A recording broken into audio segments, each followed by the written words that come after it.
देखिए question number 1 देखिएगा। Question number 1 की जब हम बात करते हैं तो cognitive development is supported by, यानी संज्ञानात्मक विकास। देखिएगा, ये मत सोचिएगा कि अब तो पेपर ऑनलाइन हो गया है तो हम ऑफलाइन के पेपर क्यों सॉल्व करें। सिलेबस बिल्कुल सेम है आज तक, तो आपको कुछ भी बिना सोचे ये क्वेश्चंस लगाने चाहिए, आपकी प्रैक्टिस होगी। ऊपर से स्टैंडर्डाइज्ड क्वेश्चंस हैं, ठीक है ना। चलिए फिर आप पोल में जवाब देंगे। पोल आपके सामने आने को है। टीईटी की परीक्षा की बहुत सारी शुभकामनाएं भाई। उत्तराखंड का कल पेपर है, वो पेपर आप भेज दीजिएगा, मैं आंसर की बना दूंगी। अगर आपने प्रीवियस वीडियोस ना देखी हो तो वो भी देख लीजिएगा। सभी को ऑल द बेस्ट मेरी तरफ से। जहां भी देश भर में आप एग्जाम देने जाते हैं, कल की क्लास जैसे कराई थी वैसे करा दीजिए। कराएंगे वैसे भी ना, टेंशन मत लो, वो भी कराएंगे, है ना। चलिए बहुत बढ़िया। सी ऑप्शन कह रहे हैं कई लोग। पोल अभी आपके सामने है।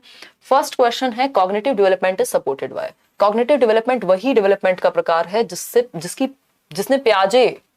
जिस पर प्याजे ने थियरी दी है ना। कॉग्निटिव डेवलपमेंट यानी मेंटल स्किल्स का डेवलपमेंट, मानसिक क्षमताओं का डेवलपमेंट।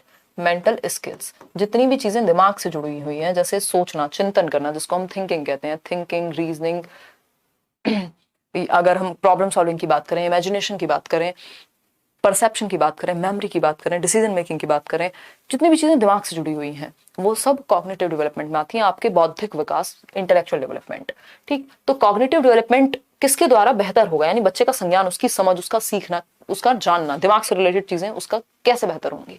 पहला ऑप्शन है conducting relevant and well designed test as frequently as possible, यानी जितना संभव हो उतना बार बार आवृत्ति से संगत और सुनियोजित परीक्षाओं का आयोजन करना। सिर्फ टेस्ट लेने से अगर संज्ञानात्मक विकास हो जाता तो फिर तो बाकी लोग बेवकूफ हैं जो कह रहे हैं भैया दुनिया भर की एक्टिविटीज कराओ, प्रॉब्लम्स पेश करो बच्चों के सामने, एक्टिविटीज कराओ, डिबेट्स में, डिस्कशन में, अलग अलग तरीके से समृद्ध परिवेश आप उसको दो जिससे उसकी थिंकिंग प्रोसेस जागृत हो, जिससे उसकी रीजनिंग तर्क क्षमता बेहतर हो।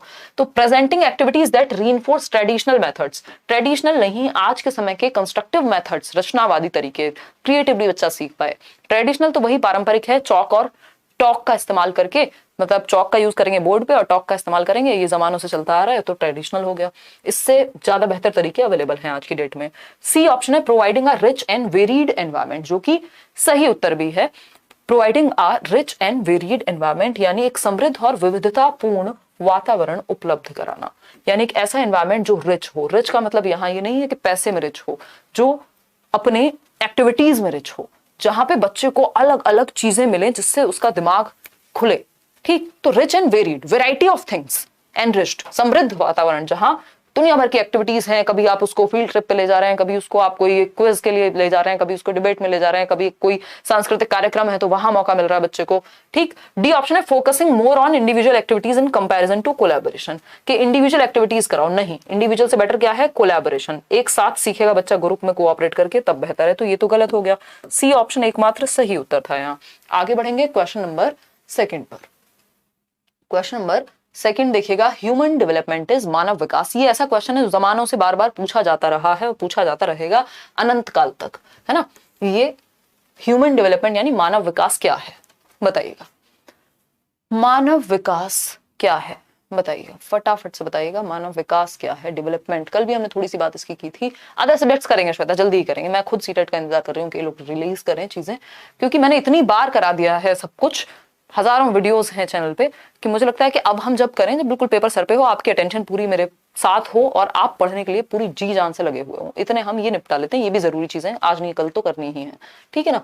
ह्यूमन डेवलपमेंट इज, यानी डेवलपमेंट क्या है। तो डेवलपमेंट क्वांटिटेटिव होता है, जी होता है थोड़ा सा, क्योंकि जो ग्रोथ है वो होती है क्वांटिटेटिव, और ग्रोथ भी किसका हिस्सा है, डेवलपमेंट का ही। क्वालिटेटिव होता है, बिल्कुल होता है डेवलपमेंट, लेकिन डी ऑप्शन हमारे पास है, इसलिए हम बोथ क्वांटिटेटिव एंड क्वालिटेटिव, मात्रात्मक और गुणात्मक दोनों होता है, यानी structural and functional changes. Structural यानी हमारी संरचना में परिवर्तन, हमारे शरीर की बनावट, हमारी हाइट, हमारा वेट, हमारी शेप, हमारा साइज, ये है मात्रात्मक परिवर्तन या क्वांटिटेटिव या स्ट्रक्चरल चेंजेस। फंक्शनल चेंजेस क्या है, क्वालिटेटिव चेंजेस, आपकी समझ बेहतर हो गई, आप फंक्शन अच्छा करने लग गए दुनिया में, ये है डी ऑप्शन, ठीक है ना। मात्रात्मक और गुणात्मक दोनों परिवर्तन डेवलपमेंट में शामिल होते हैं। अगर सिर्फ एक पूछता, अगर ये डी ऑप्शन होता ही नहीं, तब हम क्वालिटेटिव के साथ चले जाते। अगर वृद्धि के बारे में पूछेगा तो क्वांटिटेटिव होगा। Unmeasurable to a certain extent, कुछ सीमा तक अमापनीयता है। बात ये गलत नहीं है, बट ये सटीक बात नहीं है। जो पूछा है हमसे उसका जवाब हमारे पास अच्छा अवेलेबल है। तीनों चारों ऑप्शन सही है। अब देख रहे हो आप, यही पेडागोजी है, चारों ऑप्शन सही है, कोई भी गलत नहीं है।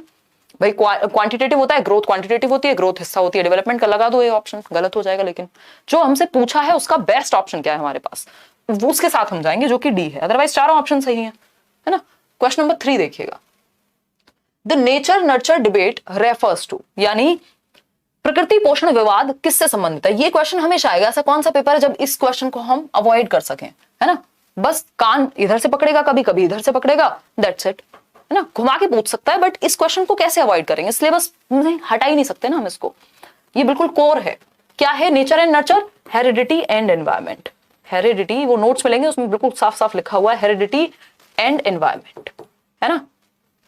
जो वातावरण है वो क्या है, सॉरी वातावरण नहीं, जो विकास है, डेवलपमेंट है, वो हेरिडिटी एंड एनवायरमेंट की वजह से होता है, इसी का प्रोडक्ट है। अब डायरेक्ट हेरिडिटी नहीं लिखा हुआ कहीं, जेनेटिक्स लिखा है और एनवायरमेंट लिखा है। चलो एनवायरमेंट सही है, जेनेटिक्स भी क्या होते हैं, हेरिडिटी से ही संबंधित होते हैं, आनुवांशिकता से ही संबंधित हैं। जेनेटिक्स को हम हिंदी में आनुवांशिकी ही लिख रहे हैं यहाँ पे, तो ये बिल्कुल सही है, सटीक है। लेकिन बी ऑप्शन देखेंगे, बिहेवियर एंड एनवायरमेंट। भैया बिहेवियर और एनवायरमेंट कोई सेंस बनता है, एनवायरमेंट का भी हिस्सा हो सकता है, ठीक। एनवायरमेंट एंड बायोलॉजी, अब बायोलॉजी अपने आप में एक साइंस हो गया, अगर ए ऑप्शन नहीं होता तब भी हम इसके साथ सोच सकते थे जाने की। एनवायरमेंट जीव विज्ञान, बायोलॉजी लिख देना, देखो यहाँ जीव विज्ञान, तो जीव विज्ञान थोड़ा ना हेरिडिटी है। हेरिडिटी में हम, हेरिडिटी को हम स्टडी कर रहे हैं जीव विज्ञान में, बट हेरिडिटी जीव विज्ञान थोड़ा ना है। एनवायरमेंट एंड अपब्रिंगिंग, अब एनवायरमेंट एंड अपब्रिंगिंग जो है वो आपकी एनवायरमेंट का ही हिस्सा है। माँ बाप कहीं तीसरे ग्रह से तो आए नहीं है ना, वो एनवायरमेंट का ही हिस्सा है अपब्रिंगिंग, चाहे तीसरे ग्रह से भी हो। तो ए ऑप्शन है आपका हेरिडिटी एंड एनवायरमेंट, आनुवांशिकी एवं वातावरण, इन्हीं का जो प्रोडक्ट है आप वो हैं, तीसरी चीज कुछ भी नहीं है। आप जो भी हैं आज वो या तो अपनी हेरिडिटी या एनवायरमेंट, दोनों का प्रोडक्ट है। कोई तीसरा रीजन नहीं है किसी भी चीज का, चाहे आपका टेम्परामेंट हो, आपकी इंटेलिजेंस हो, कुछ भी हो, जो भी आज आप हैं वो या तो हेरिडिटी और एनवायरमेंट के प्रोडक्ट से हैं। नेचर बोले तो हेरिडिटी, और हेरिडिटी क्या होती है यहीं पे लिख लीजिएगा कहीं, हेरिडिटी, अगर हेरिडिटी लिख लीजिएगा इसको, हेरिडिटी, इसको दूसरे शब्दों में ये जेनेटिक्स कह सकते हैं, है ना। क्या कह देंगे, जेनेटिक्स कह देंगे, और नेचर कह देंगे। नेचर मतलब प्रकृति जो परिवर्तित नहीं होती, नेचर मतलब प्रकृति जो परिवर्तित नहीं होती, ठीक। ये एक ही बात है, आनुवांशिकी लिखा हो, जेनेटिक्स लिखा हो, नेचर लिखा हो। और ये कैसी होती है, चेंज हो जाएगी क्या, है। मेरी आंखों का रंग बिना लेंस लगाए तो चेंज नहीं होगा इस उम्र में, या कभी भी, जन्म के साथ जैसा था वैसा ही था मेरी हेरिडिटी की वजह से। तो हम ये कहेंगे ये स्टैटिक है, यानी ये स्थिर है, ये परिवर्तन इसमें संभव नहीं है। ऐसा नहीं हो सकता कि मेरा मन किया और मैंने कहा मम्मी ये वाले बाल अच्छे नहीं लग रहे, दूसरे चाहिए, है ना, वो कुछ और गड़बड़ करके आएंगे, नेचुरली नहीं आएंगे। तो ये फिक्स है, स्टैटिक है। आपकी आंखों का रंग, आपका बॉडी स्ट्रक्चर, आपकी हाइट, ठीक, वो हेरिडिटी से ज्यादा प्रभावित है।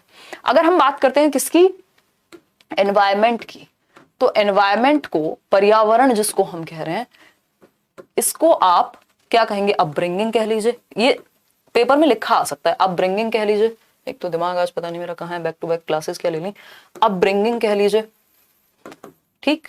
या फिर हम कहें इसको नर्चर कह लीजिए, पोषण, जैसे हम एक पौधे को पोषण देते हैं वैसे हम एक व्यक्ति को भी, यानी एक बच्चे को भी पोषण देते हैं, तो इसलिए इसको नर्चर कहते हैं और उसे नेचर कहते हैं, ठीक। अगर हम बात करें एनवायरमेंट की, अपब्रिंगिंग की, नेचर की, बिहेवियर की, ये सब क्या है, डायनामिक है, बदलाव हो सकता है ना। आज आप धूप में हैं, सर्दी में जा सकते हैं, आज आपको जो न्यूट्रिशन मिल रहा है उसको चेंज कर सकते हैं, स्कूल चेंज कर सकते हैं, आप गांव में रहते हैं शहर में जा सकते हैं, शहर से गांव आ सकते हैं, देश से विदेश जा सकते हैं। वीडियो रुक गई है, आखिर क्यों ऐसा हुआ है ये हमें नहीं पता, चलो चल रहा है, ठीक है जी। तो हम कह सकते हैं ये डायनामिक है, यानी परिवर्तनशील है। कौन, एनवायरमेंट परिवर्तनशील है, इसमें परिवर्तन संभव है, लेकिन हेरिडिटी में परिवर्तन संभव नहीं है, स्टैटिक है, स्थिर है। ये बेसिक बात है जो आपको पता होनी चाहिए, शब्दों का खेल है और कुछ भी नहीं है।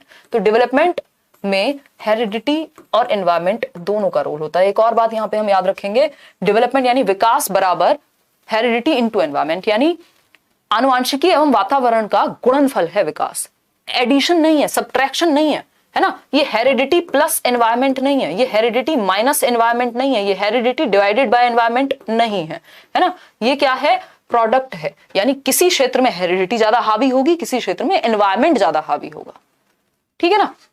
देखो यार पता नहीं क्यों रुक रही है क्लास आपकी, देखिएगा एक बार। ओहो हो, इंटरनेट को क्या पता है, कमाल हो गया, कमाल कमाल कमाल।